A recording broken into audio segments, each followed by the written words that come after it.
Enseñamos buenas prácticas para reducir su consumo y eficientizar sus procesos de calor en la industria. El curso cuenta con certificación de la Universidad Alemana Steinbeis. Hay una posibilidad de capacitaciones en Alemania para los mejores proyectos de geotermia en la industria. Y existe la posibilidad de asesoramiento financiero para proyectos de geotermia baja entalpía. Bienvenidos al webinar Aprovechamiento de la eficiencia energética en sistemas térmicos y geotermia.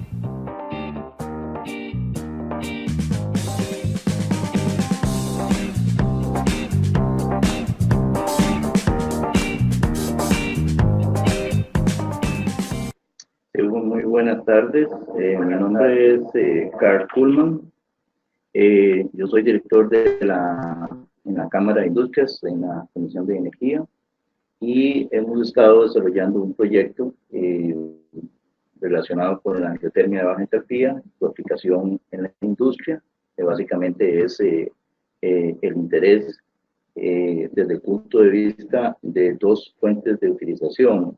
El uso en forma directa, usar el calor de la tierra, la geotermia de baja entalpía, y además la posibilidad que eventualmente se pueda generar electricidad en forma preliminar. Pero básicamente ese es el objetivo que la Cámara ha impulsado para posibilitar en las industrias una forma de aumentar la competitividad, aumentar la eficiencia en los sistemas industriales y paliar un poquito el problema de las tarifas eléctricas que están altas. No sé si... Ok. Bueno, digamos algunas experiencias que nosotros, digamos, hemos tenido aquí en Costa Rica con relación a la geotermia, están más bien desarrollados a la posibilidad de implementar diferentes alternativas en la geotermia de baja entalpía. Específicamente hemos desarrollado en el área de Ciudad Quesada, en la parte de la zona norte, y específicamente la zona de esta Bajo Los Rodríguez. Esta es una extensión bastante grande, donde hemos podido, pues, digamos, ver diferentes proyectos o diferentes posibilidades de explotación. Entonces, ese, digamos, ha sido uno de los proyectos de las zonas que se han estudiado, y hemos encontrado ahí un proyecto relacionado con la utilización de la geotermia, específicamente. Un proyecto que originalmente se pensó para desarrollar generación autónoma o autoconsumo, básicamente. También hemos visto otras experiencias en el lado de Cartago, donde han habido algunos hoteles ahí, un hotel específicamente donde hemos desarrollado y hemos visto cómo el ICE, digamos, también ha ayudado en el mejoramiento de su infraestructura, que tienen unos pozos específicamente. Y ¿cómo se llama? Esto ha sido una experiencia, digamos, bonita. Vamos a ver qué se nos fue esta cuestión.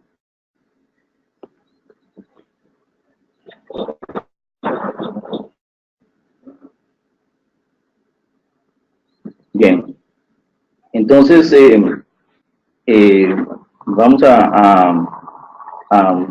digamos, a continuar con algunas de las circunstancias que se han dado con respecto el desarrollo de estos proyectos. y la tramitología que, digamos, se ha tenido que hacer.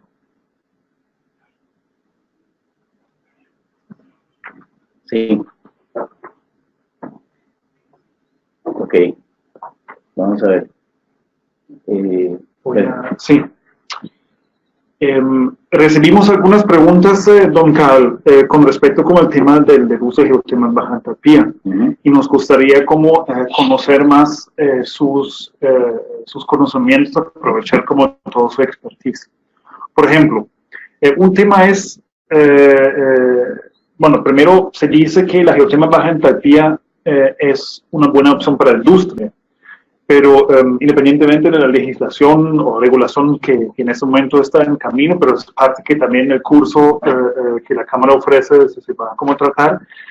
¿Cómo es el tema actual? Yo puedo como industrial, como agroindustrial, como el dueño de un vivero, como cualquier persona, desarrollar un proyecto en mi propiedad, y cuáles permisos más o menos necesito. Eso es muy difícil, trámites, cómo yo puedo como organizar como ese tipo de proyectos. Ok, sí, gracias. Bueno, digamos, en el caso de los ejemplos que hemos visto aquí en el país, ¿verdad? Han habido alrededor de unos 5 ejemplos o 5 proyectos que han sido interesantes, en donde, digamos, estos industriales o estas personas definitivamente se han propuesto desarrollar proyectos y ellos mismos pues han acudido a las diferentes instituciones. El caso del CETENA, fueron ahí específicamente, pidieron las evaluaciones ambientales para hacer algunos pozos, algunas perforaciones, y además de eso lo han coordinado con el ICE y lo han coordinado también con la municipalidad, digamos, del lugar. En estos casos, lo que se ha hecho es ajustarse a esa tramitología, y ellos actualmente, por lo menos en algunos de los casos que hemos visto, tienen los pozos, están funcionando, producen el agua caliente, y tienen aplicaciones especialmente de uso directo, es decir, utilizan para lavanderías, utilizan para agua caliente en las habitaciones o en las duchas, y también en lo que son piscinas específicamente. Eso lo hemos visto para el caso, digamos, de balnearios, para el caso de hoteles que de una forma u otra, digamos, tienen esa utilización. Ha habido otro caso, digamos, de un vivero que ellos tenían la necesidad específicamente de incrementar la producción de sus hortalizas, de sus, digamos, tenían una aplicación específicamente para hortalizas.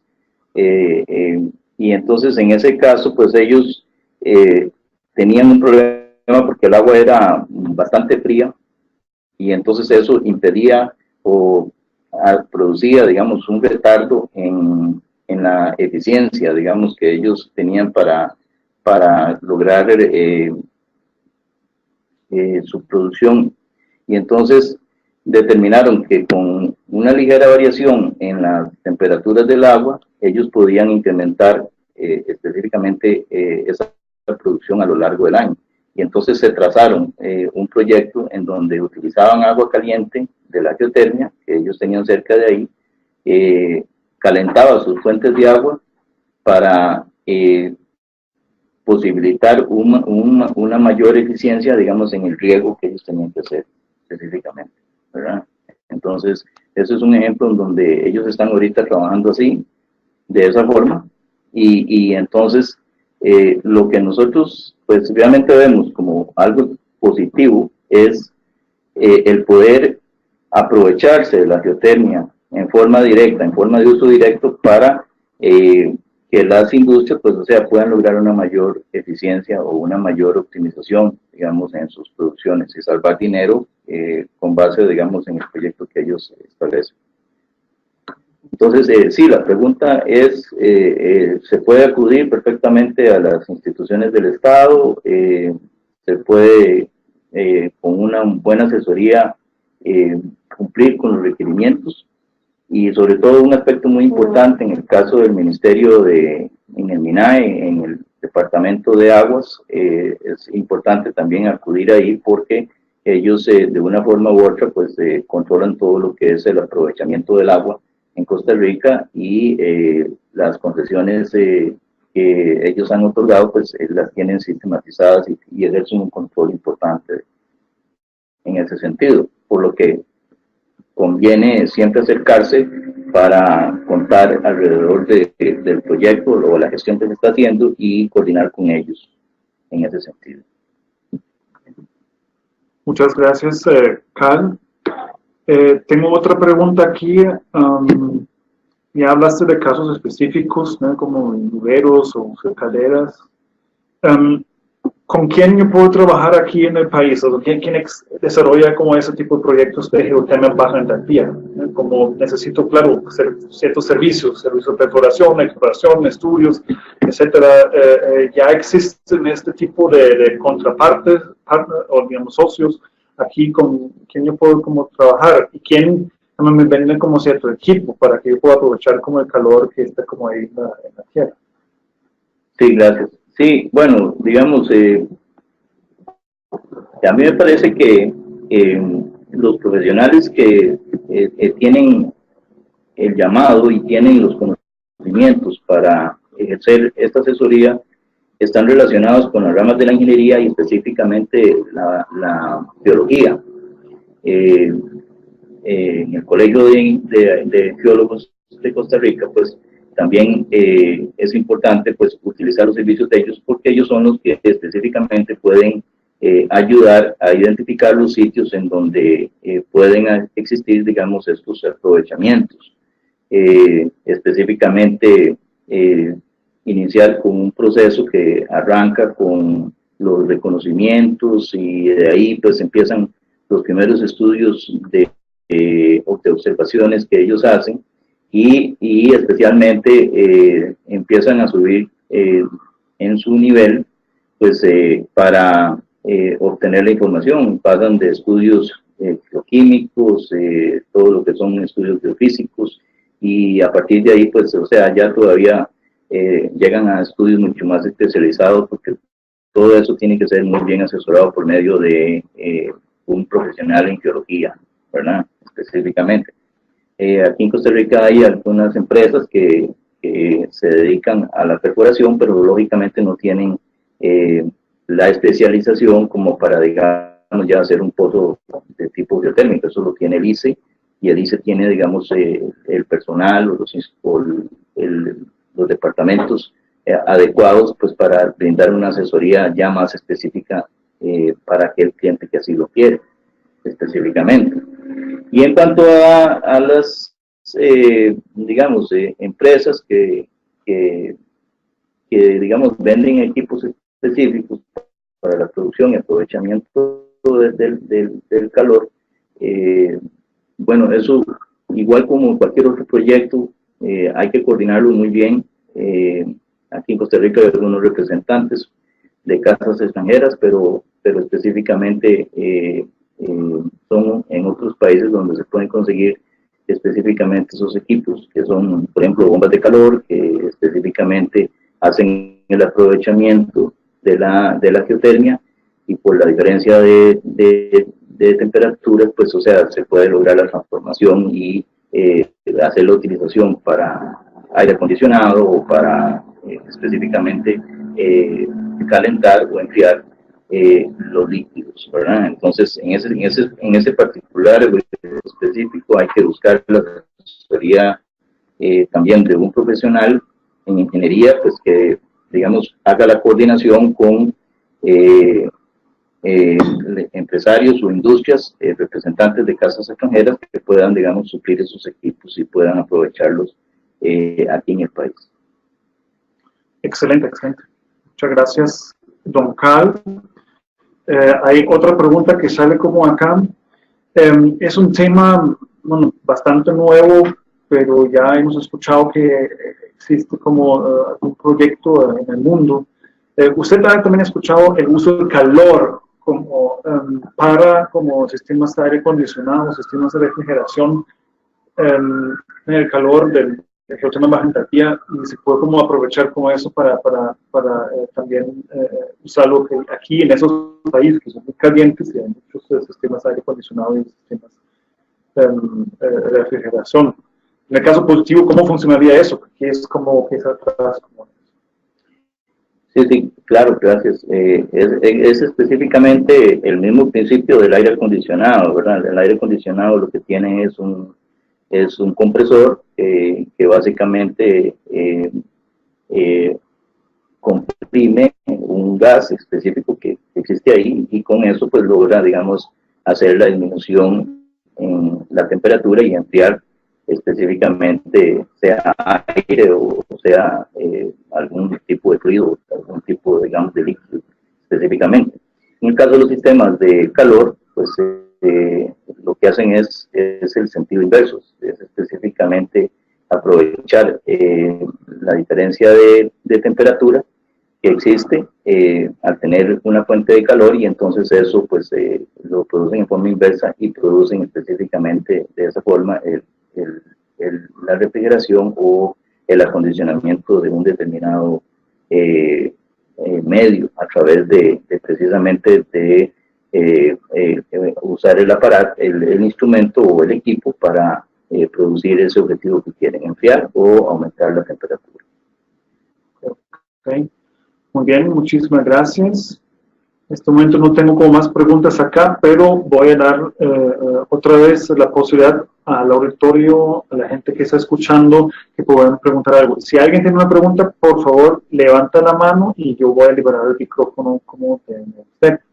¿Alguien tiene una pregunta directa con respecto a la geotema en baja entalpía y cómo yo puedo aplicarla en la industria? Vamos a ver quién tenemos aquí presente. Está Andrés Arroyo, Carolina Herrera, Iña Otarola, Esteban Cedeño, nuestro compañero Fernando Rivera, José Patrejos, José Cuero, Luis Fernando Arias Chavarría, Benjamín, Luis García, Marlon José Cruz Villalobos, Miguel Castillo, Vanessa Mildred de la Earth, hola Mildred, bienvenida, Natalia Fuentes de Elizondo, Roy Cruz Villalobos, Rubén Salas Salguero, Ruri González y Víctor Aguilera. Ya tenemos una buena asistencia acá. ¿Alguien de ustedes que tiene una pregunta directa? Solo me avisa aquí por el panel. Ahí veo una pregunta. Un momento, voy a liberar el micrófono. Ya está liberado. Adelante. Hola, Carl. Fernando Rivera.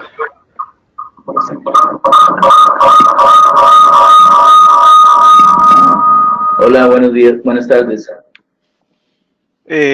Carl, ahora que escucho su conversación, estaba yo pensando y un poco con lo que dice Bernhard en temas de aplicaciones. Evidentemente las aplicaciones pueden ser diversas, como usted lo ha comentado, pero ¿cómo un usuario agroindustrial puede saber cuál sería el potencial de calor que existe a su alrededor y con ello saber si puede ser aprovechado para su actividad específica en el agro, don Carl? ¿Existe algún mapa geotérmico que nos pudiera decir aquí si se puede o no se puede, o algún mapa geovolcánico que esté disponible, o de alguna forma, como usted bien lo ha dicho, debemos acudir con algún profesional que nos asista en el desarrollo de esta gran empresa para desarrollar proyectos geotérmicos? Sí, gracias, Fernando. Sí, específicamente en el Colegio de Geólogos y específicamente también en la Dirección de Geología y Minas, uno puede acudir por esos lugares, ahí le pueden dar un asesoramiento en específico, porque el país, desde el punto de vista geológico, ha sido muy bien trazado, existen mapas al respecto.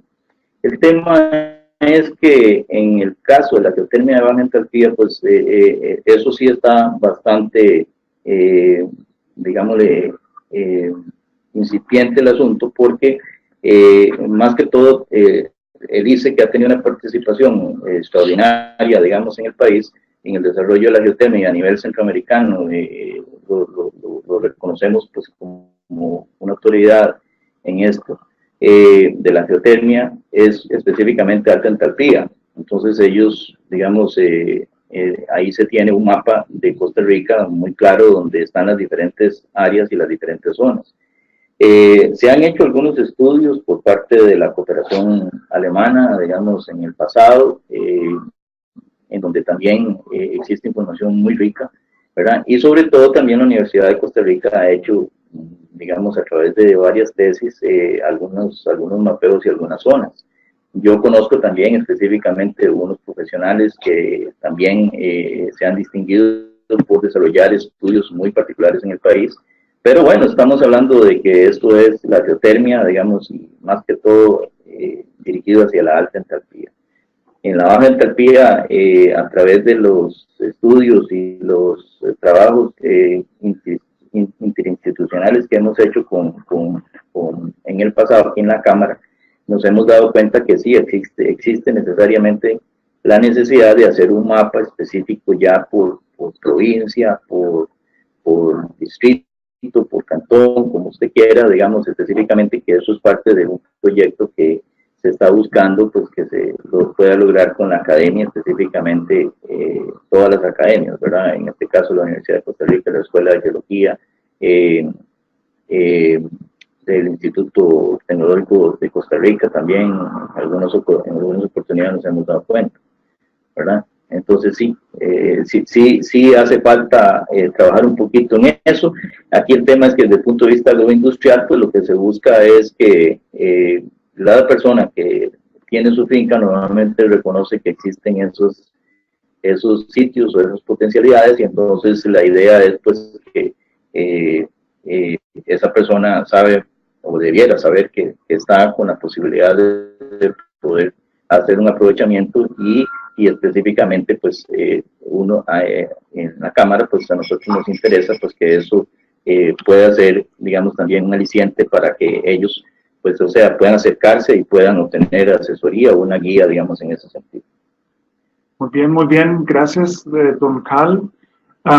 Me permiten un comentario con respecto a eso, el tema del mapeo. Claro, eso es un factor importantísimo para todo el desarrollo de proyectos.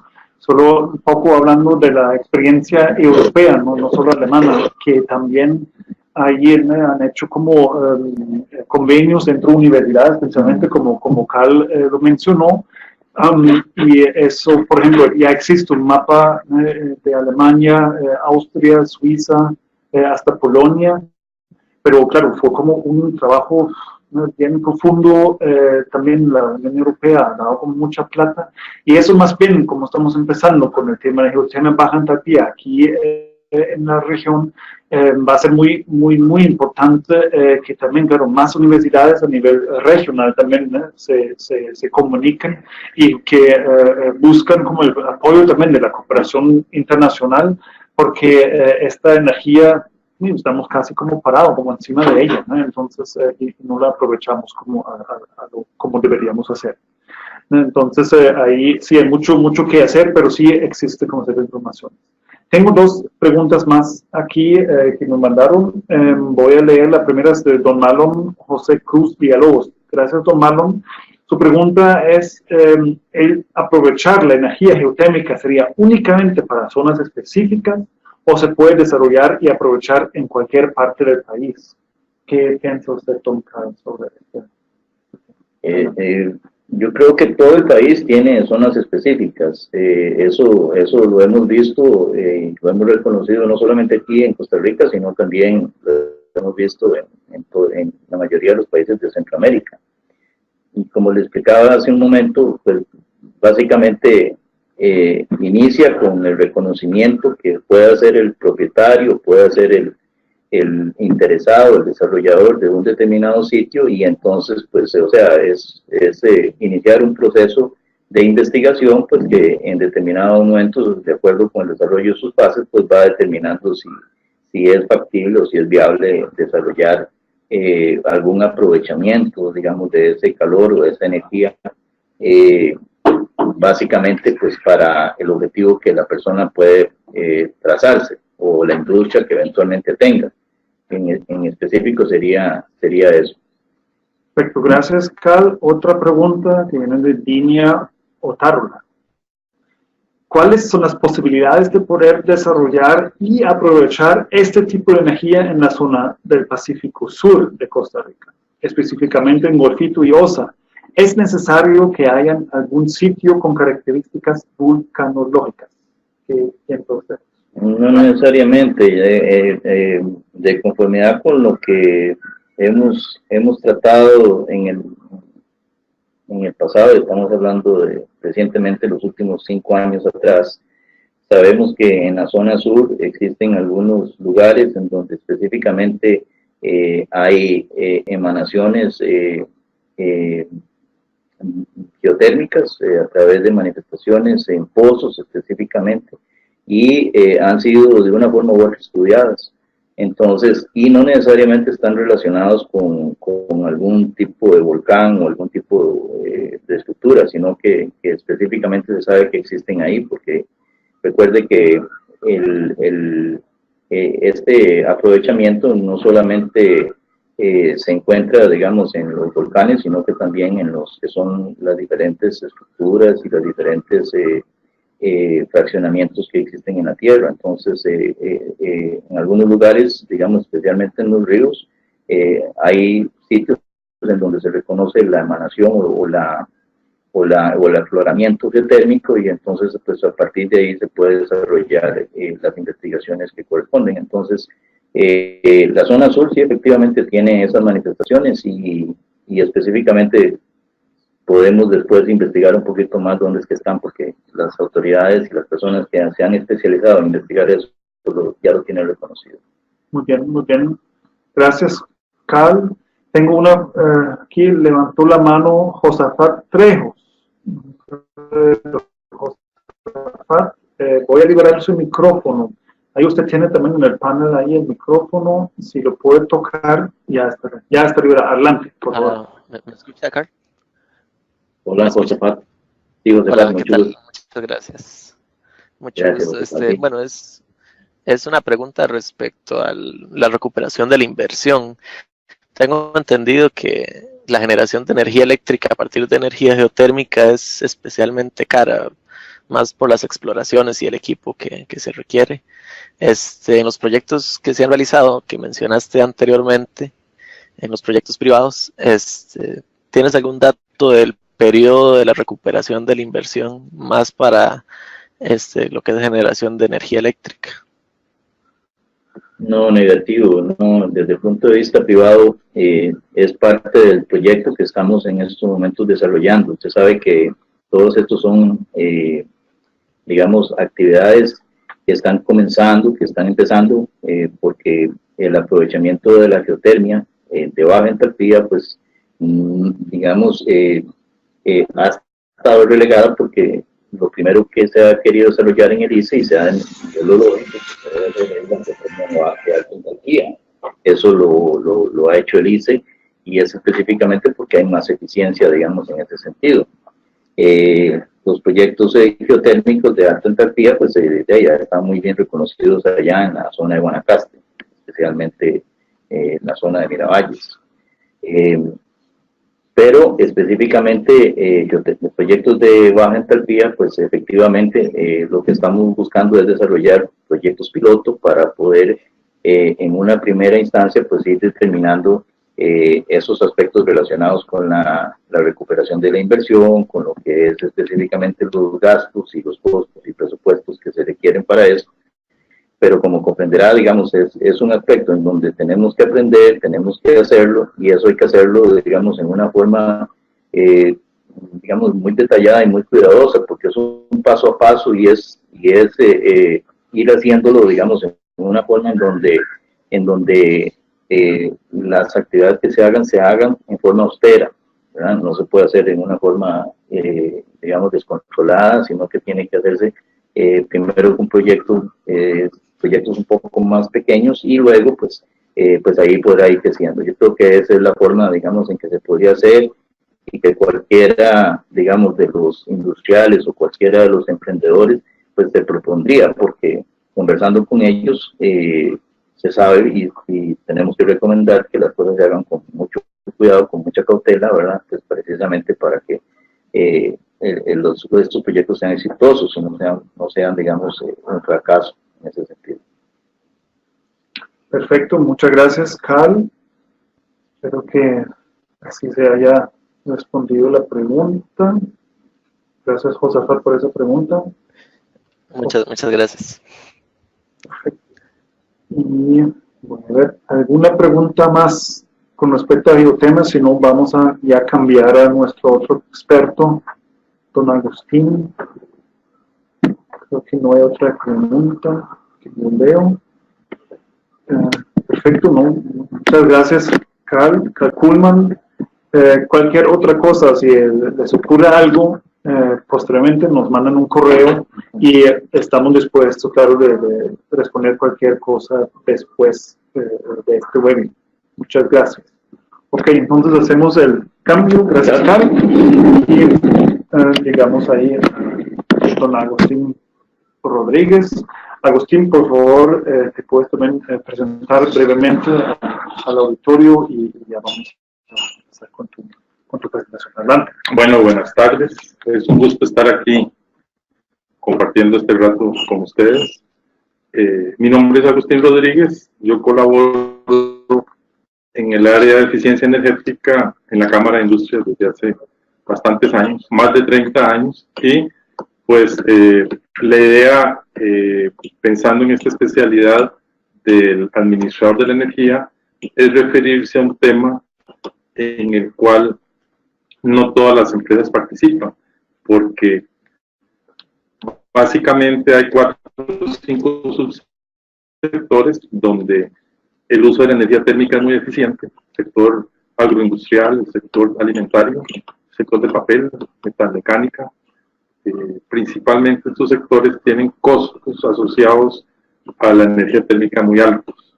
De acuerdo a los análisis que hemos realizado en la Cámara, prácticamente una empresa que tenga usos térmicos entre la electricidad y los combustibles, hasta un 25% de los costos asociados a la producción se deben al uso de energéticos.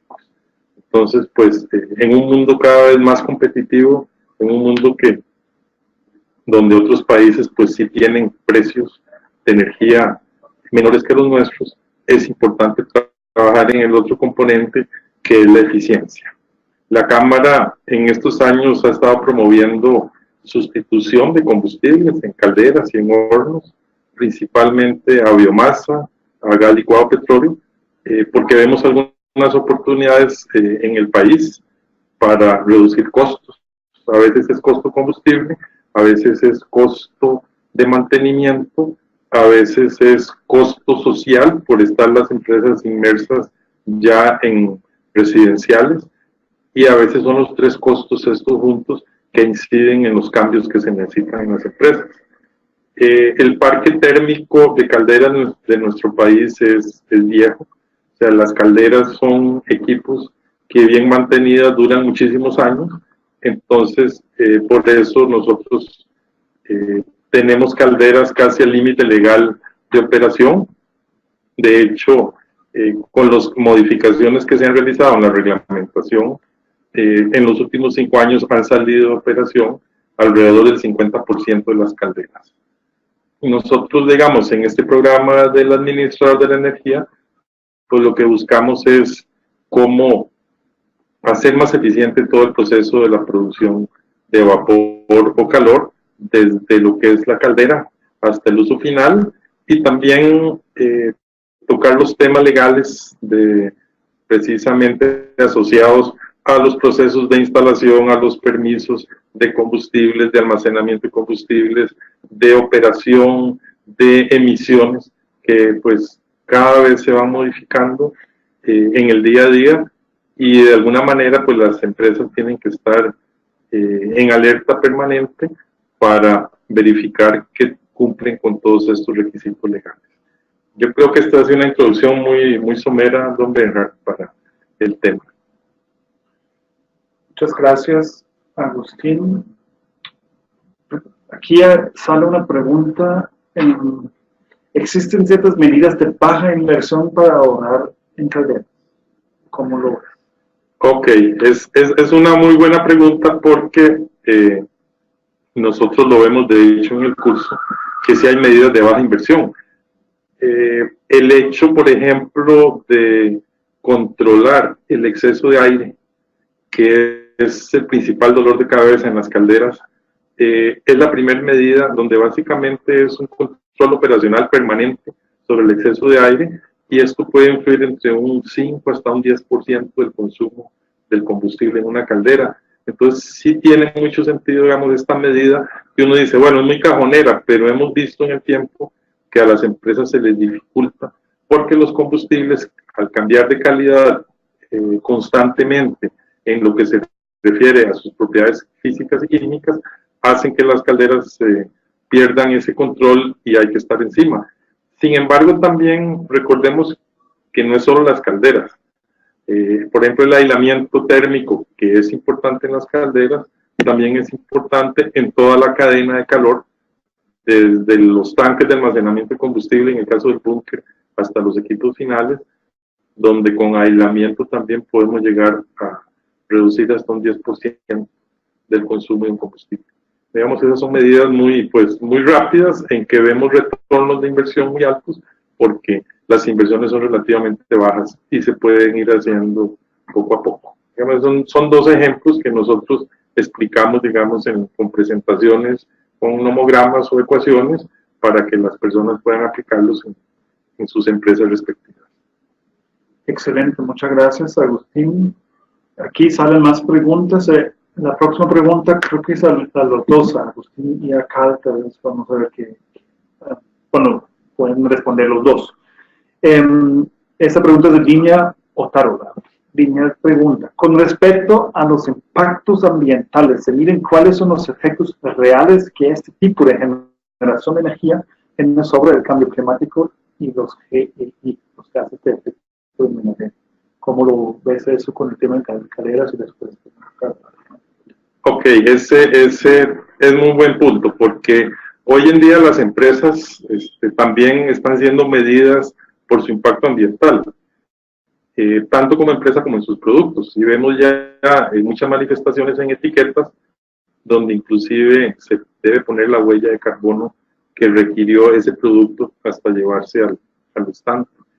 En una empresa que desea reducir sensiblemente los gases de efecto invernadero y que hoy en día tenga usos térmicos, la principal causa de gases de efecto invernadero precisamente son los combustibles. Entonces, empresas en el país que han llegado inclusive a la carbono neutralidad, lo que han hecho es aplicar sustituciones de combustibles derivados de petróleo por otros combustibles más verdes, por ejemplo el caso de la biomasa, que vemos ya varias empresas que han sustituido sus calderas por calderas de biomasa. Para el caso de la geotermia, más bien me gustaría que don Carl se refiriera específicamente. Sí, gracias. Sí, excelente pregunta.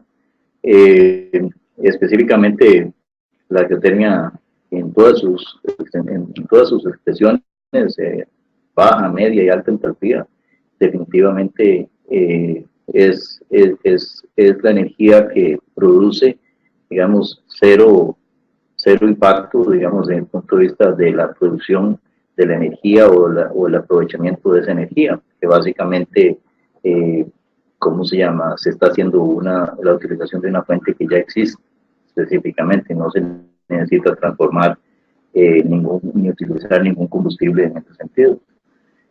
Las regulaciones que se observan desde el punto de vista de impacto ambiental son extremas. En las experiencias que hemos tenido en el desarrollo de proyectos específicamente se ha tenido que ajustar a todas las medidas de mitigación ambiental que establecen en este caso las autoridades gubernamentales, y se hacen incluso con las certificaciones que en este caso se exigen.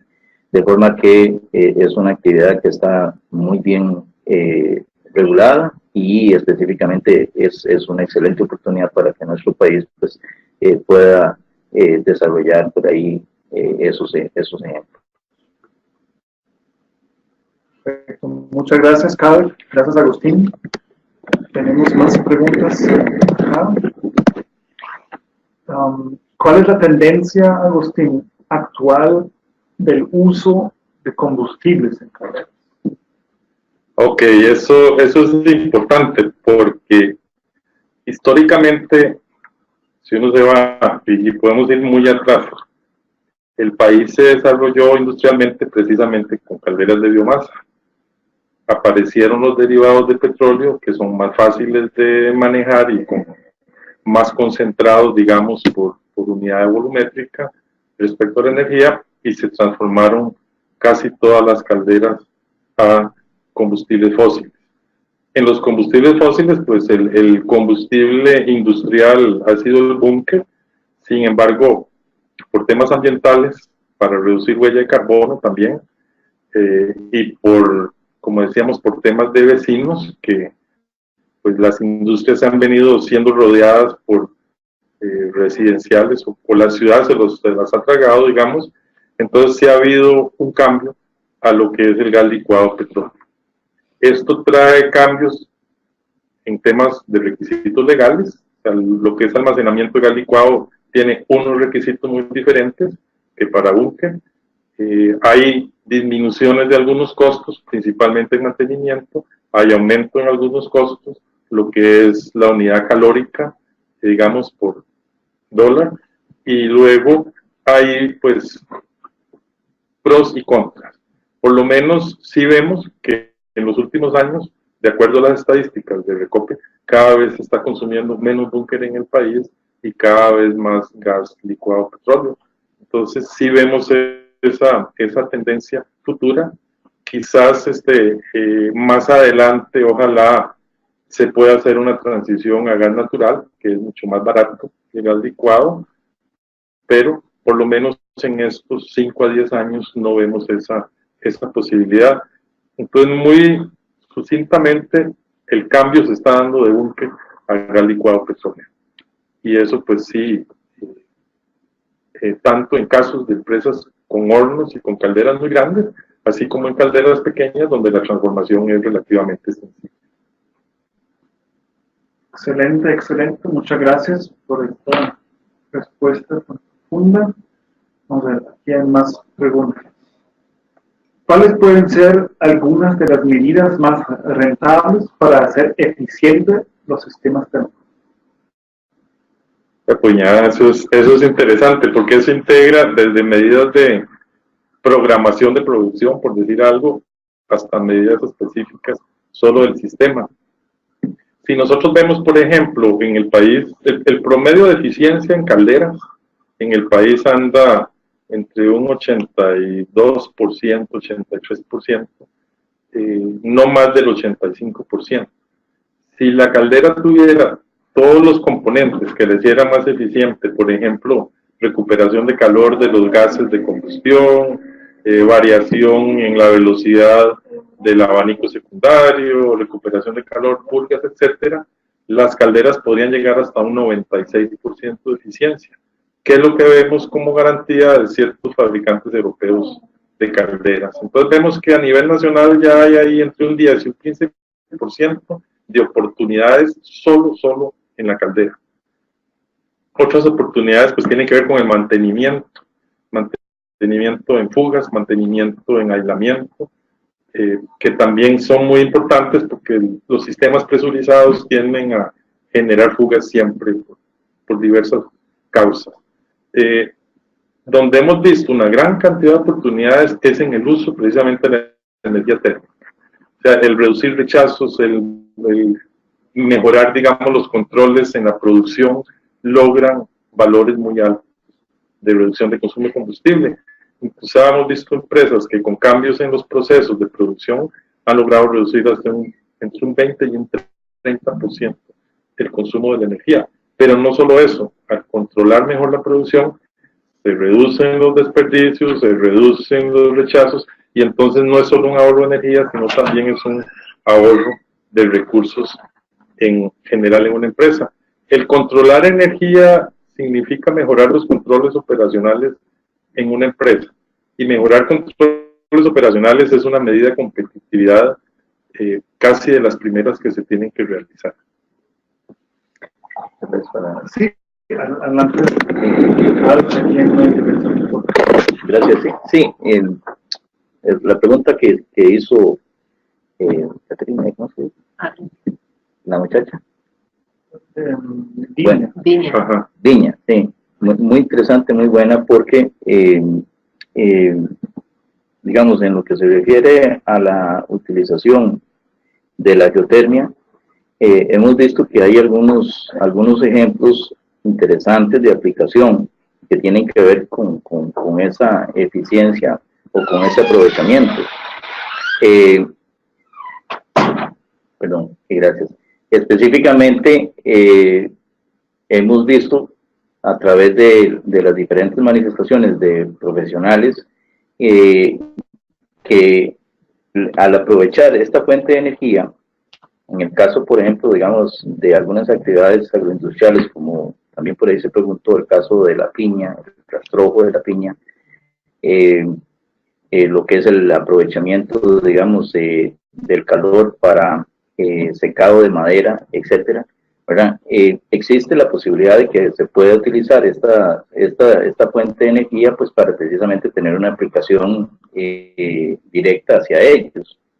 En el caso del rastrojo de la piña, se sabe que específicamente en muchos lugares del país, pues sencillamente eso no se aprovecha, sino que sencillamente se incorpora a la tierra en una forma, digamos, mecanizada, pero cuando hemos preguntado que por qué ese rastrojo no se puede aprovechar para precisamente utilizarlo como biomasa, ¿verdad?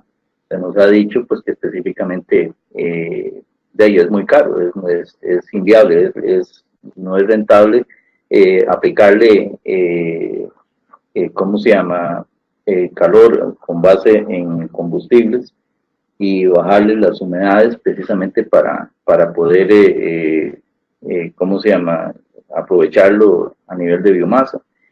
Y entonces, de ahí han salido algunas noticias y lo hemos visto en los periódicos de que algunas academias pues están pensando en ver cómo se puede utilizar, digamos, el calor de la geotermia para poder reducir esas humedades y específicamente poder utilizar, ¿cómo se llama?, este material o esta biomasa a través de, ¿verdad?, que se sabe que produce grandes problemas con la mosca, genera una serie de consecuencias en ese sentido. Entonces, claro, es una posibilidad que está ahí, ¿verdad?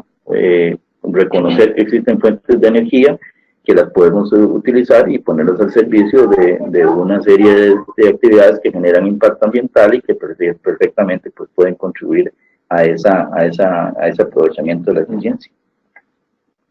Perfecto. Quisiera agregar un punto sobre la geotermia de baja entalpía. La eficiencia más alta para aprovechar la geotermia se da en transferencia de calor, es decir, en los usos directos del calor para aplicaciones térmicas.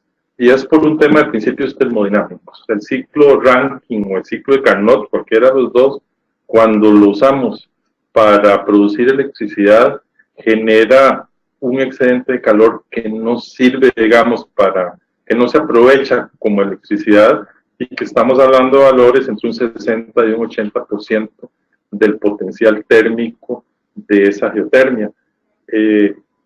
Inclusive lo ideal precisamente es aprovechar para producir energía eléctrica y esta gran cantidad de energía aprovecharla como fuentes térmicas directamente.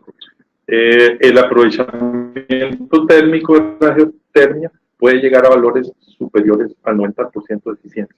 Entonces, hay muchas aplicaciones agroindustriales, precisamente que requieren de agua caliente, que requieren de aire caliente para secado, por ejemplo, y estas aplicaciones con geotermia, y lo hemos visto en otros países, por ejemplo, en Guatemala, en Amatitlán, que hay una planta muy grande de deshidratación de frutas que aprovecha pues una geotermia de baja entalpía, y esta empresa es sumamente exitosa en sus costos de energía porque está haciendo uso de una energía prácticamente gratis que le da la tierra.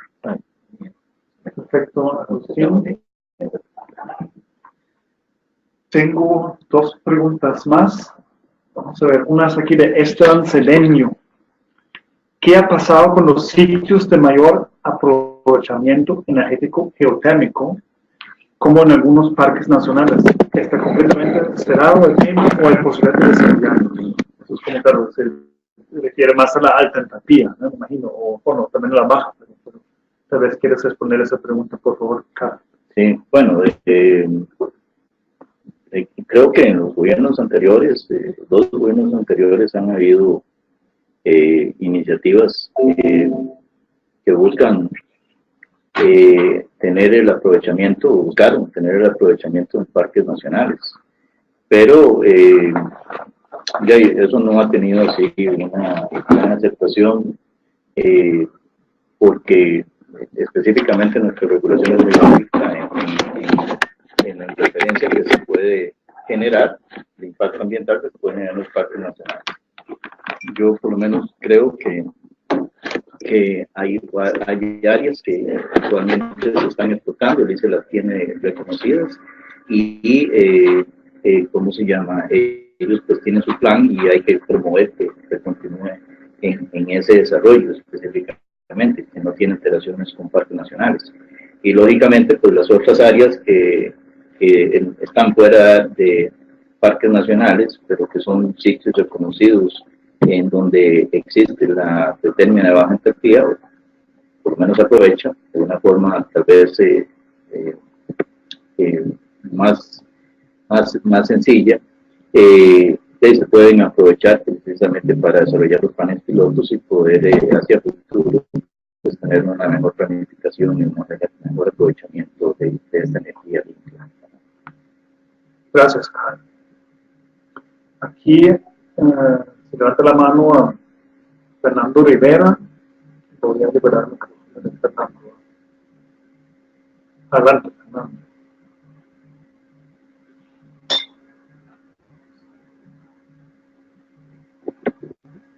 Gracias, creo que hubo un desfase aquí con el micrófono. Es una pregunta para don Agustín.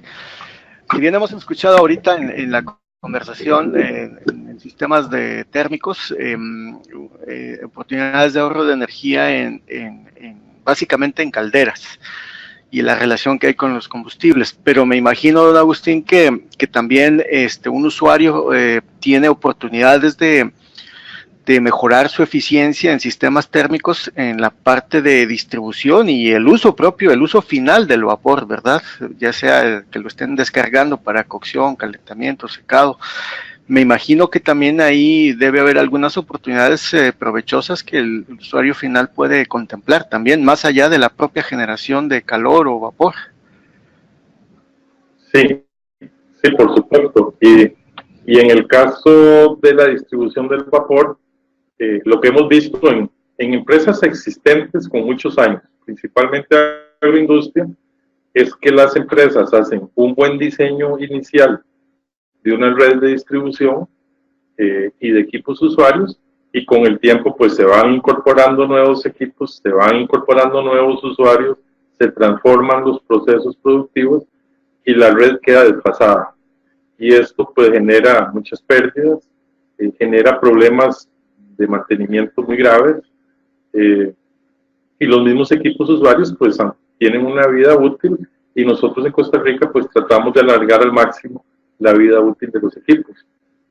Entonces, en aplicaciones de calor es donde muchas veces vemos, por ejemplo, temas de intercambiadores que ya están obstruidos con muchísimos años de utilizarse, y solo el hecho de hacer una sustitución de estos equipos pues acelera los procesos de producción y reduce el consumo de vapor. Las fugas de vapor pueden causar consumos gigantescos de vapor en una instalación de distribución. Y pueden causar porque las redes de distribución normalmente se ponen en lugares bien altos, donde nadie las pueda tocar, donde no, digamos, no estorben a las actividades productivas, y por eso muchas veces las fugas se van quedando en el tiempo sin ser reparadas. En empresas que hemos hecho análisis de fugas de vapor, hemos logrado pues ahorros considerables, inclusive entre 5 y 8% del consumo de combustible. Entonces esto pues nos dice que en redes de vapor, en empresas que tienen ya varios años de haberlas instalado, hay oportunidades.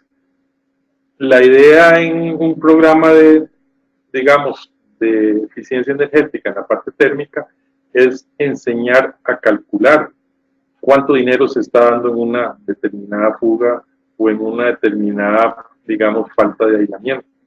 Con esa manera de valorar financieramente estas pérdidas, un ingeniero puede llegar y hacer una solicitud de un presupuesto para optimizar la red de distribución de vapor, para mejorar los equipos donde se usa el vapor, porque va a demostrar cuánto le está costando directamente a la empresa esas ineficiencias.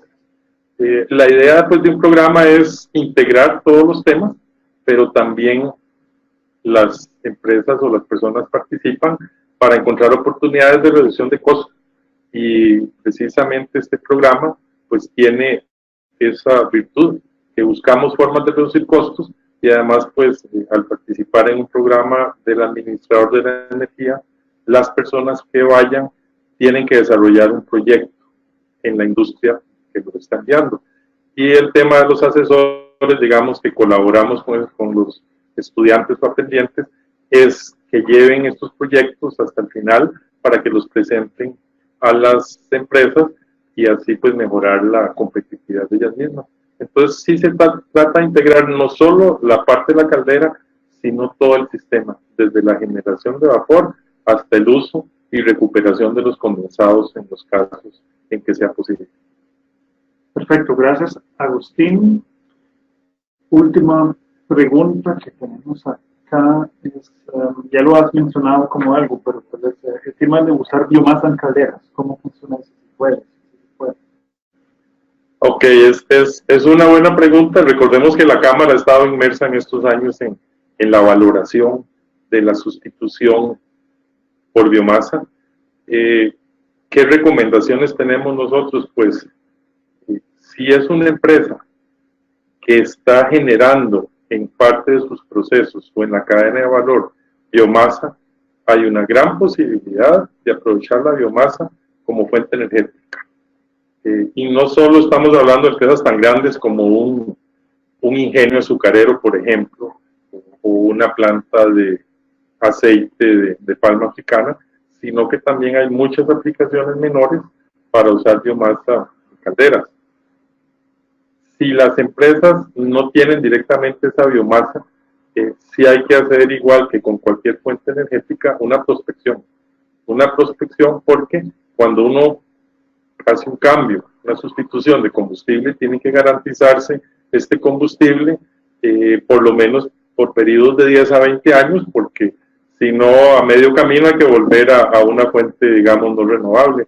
Entonces, esa prospección que se hace con cualquier tipo de combustible nos tiene que generar la seguridad de abastecimiento energético. ¿Cuál es la ventaja de usar biomasa? Bueno, el costo operativo de usar biomasa en lugar de una fuente derivada de petróleo es entre un 25 y un 50%. Es decir, hay una reducción muy grande dependiendo del tipo de fuente energética. Sin embargo, sí hay que cambiar de caldera a una caldera específica de biomasa. Hay que hacer pues ciertas áreas de almacenamiento de biomasa. En algunos casos hay que hacer pretratamiento de la biomasa si no se adquiere, digamos, de tercera parte. En el país hay empresas que están desarrollando combustibles alternos basados en biomasa precisamente para suplir a estas empresas que deseen cambiar la energía tradicional derivada de petróleo por biomasa. Pero en biomasa hay muchas fuentes, desde biomasa sólida, puede estar el biogás, pueden estar los biocombustibles líquidos, y en todas estas pues hay pros y contras, hay costos. La ventaja que vemos final es el impacto ambiental que se reduce y además la reducción también de huella de carbono en aquellas empresas que estén trabajando. Perfecto, muchas gracias, Agustín. Eso es el tema de biomasa, bastante interesante. Vamos a ver, estamos ya al final de las presentaciones y de intervenciones también, así como preguntas. Podemos todavía como permitir una pregunta, si alguien tiene una, por favor levanta la mano o me la escribe por el chat, si no vamos a terminar acá. No veo ninguna mano, nadie en el chat, una pregunta, perfecto, entonces todo se quedó como muy claro. Muchas gracias a nuestros ponentes, a don Carl Kuhlmann y a Agustín Rodríguez. Voy a dar la palabra a Ekaterina para que nos explique un poco cómo es o cuáles son los pasos siguientes y ya terminamos con muchas gracias. Bueno, muchas gracias a todos por acompañarnos. Como lo dijeron los compañeros, que pues, muy agradecida con ellos por estar por acá. La idea es, así como ellos ahorita compartieron sus conocimientos con todos, vamos a impartir el curso en la línea de eficiencia energética dirigido a sistemas térmicos y geotermia. Son 60 horas el curso, iniciamos el 22 de mayo. Ahora tenemos una presentación del curso el 3 de mayo, que es un open house acá en la Cámara de Industrias, por si les interesa acompañarnos. Es de 8 de la mañana a 11:30. Y ahí igual vamos a exponer de qué se va a tratar el curso. Algunos expertos nos van a acompañar, Agustín y Carl van a estar por acá también, y vamos a ver algunos casos de éxito que se han presentado en la línea de sistemas térmicos. Y un poco más de detalle que quizás no pudimos ver ahora. Igual si les interesa más información del curso, el correo electrónico lo vamos a estar poniendo y está en la página de la Cámara con los detalles del curso. Nos pueden escribir también al correo errojas@cicr.com y al de capacitación@cicr.com. El curso lo vamos a impartir martes y jueves de 5 a 9 de la tarde y como les dije anteriormente son 60 horas inicialmente con la parte de sistemas térmicos. Ahí vamos a estar viendo toda la parte de panorama general en sistemas de vapor y geotermia, vemos la parte legal también, vamos a ver conceptos fundamentales, vemos la línea de combustibles también. En la parte de sistemas de vapor también cómo diagnosticar y el estado actual de los equipos. Vamos a ver cogeneración y la parte de geotermia de un poco alta entalpía y sobre todo enfocarnos en la parte de baja entalpía. Entonces, muchas gracias nuevamente por acompañarnos. Ojalá nos puedan acompañar al Open House, que es gratuito también, el 3 de mayo. Y ojalá nos puedan acompañar también al curso el 22 de mayo al 17 de julio. Muchas gracias, Ekaterina. Gracias a todos los asistentes. Gracias a Andrés Arroyo, a Armando Venegas, Carolina Herrera, Esteban Pereño, Fernando Rivera, Waldir Fernández Álvarez, Oscar Trejos, José Cubero, Luis Fernando Arias Chavarría, Luis García, Marlon José Cruz Villalobos, Miguel Castillo, Mildred Linkemer, Natalia Fuentes Elizondo, Oscar Rodríguez, Rubens Salazar, Ruri González y Víctor Aguilera. Y, por supuesto, otra vez, gracias a Agustín Rodríguez y Carl Kuhlmann y a Ekaterina Rojas aquí en la Cámara. Vamos a ya terminar. Muchas gracias. Hasta luego. Hasta luego. Hasta luego.